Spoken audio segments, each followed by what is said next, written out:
Hello, my name is Antonio Flores, and I am a senior at the University of Texas at Arlington. I am also a health and performance intern at the Beacon. In this video, I will be performing an exercise for each letter of our acronym RAMP, which is our warm-up.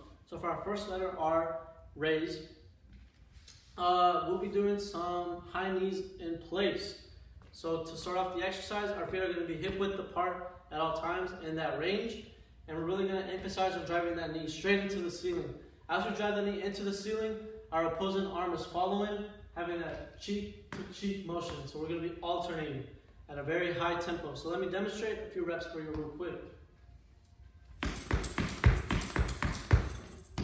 Right, so as you can tell, the chunk of my body is still as possible. It's not going up too much, it's not going down too much, it's not leaning forward, and it's not leaning back. Staying still as possible. All that is moving are my arms and my legs. So yeah, that's a few of the issues that I see people when they perform. Leaning too far back and they're bouncing up and down too much. This really benefits the performer for the exercise after the warm-up and to the good running mechanics, and as well as the athletes for their sport. All right, so let's jump into our next segment, activate. So for activate, we will have some resistance bands in our hands, and we will be stepping into them. We will be doing some banded squats to shoulder presses. So our feet are going to be shoulder width apart. Our hands are going to be in a pronated grip. We're going to bring that band over our shoulders, tuck our elbows in, and we're going to be going into a squat first. So remember, for a squat, we're going to have our back straight, chest out, and we're dropping those hips straight down. As we go down, our knees are going to be following our pinky toes outward. We don't want them caving in, okay? As we go down, we're going to want to hit that 90-degree angle. Once we hit that 90, we're going to push away from the earth. Once we get to the top, we're going to push through the ceiling as if we're about to take off and fly.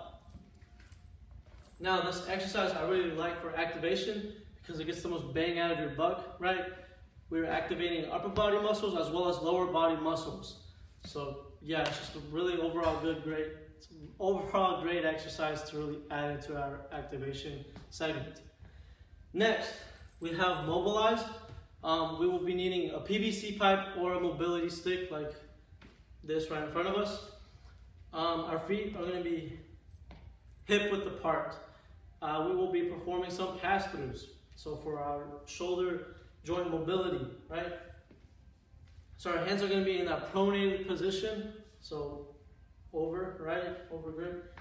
And our hands are going to be placed out to the end of our sticks. We're going to be resting right in front of our hips. Now to start, we're going to bring it in front of our chest, over our head, behind our back, all in one smooth motion. The whole time our arms are locked out. Notice my elbows are locked out at all time. We do not want that bend. Okay, straight out as possible at all times. The issues that I see people performing this exercise is they're leaning back too much, causing their hips to move forward just a tad bit, and we don't want that. We want that trunk to remain as still as possible with good posture, okay? Now, for our next segment, we have P, potentiate, right? We're gonna wrap things up with potentiate. As you can tell, we have a box right in front of me, so we will be doing some box jumps. So for box jumps, we will be going into that squat position. So remember, feet shoulder width apart, knees are going out towards our pinky toes, and for this, our hands are gonna be straight down on our side. We're gonna be, once we hit that 90-degree angle down here, we're gonna explode, having that triple extension from our ankles to our knees to our hips. As we push up, we're gonna be coming off from the ball of our feet, and we're gonna be landing on the box. So let me demonstrate a jump for you real quick. Now, I added the box for my potentiate segment for this warm-up because it really adds that image for the performer to explode off the ground as much as they can. Without the box, people tend to just have that weak jump, and we really want that full strength, hence the word potentiate, because it gets them ready for the exercise that we'll perform after this warm-up or the sport they're about to go into, etc. So yeah, again, my name is Antonio Flores, and I just demonstrated ramp for you. So thank you for watching.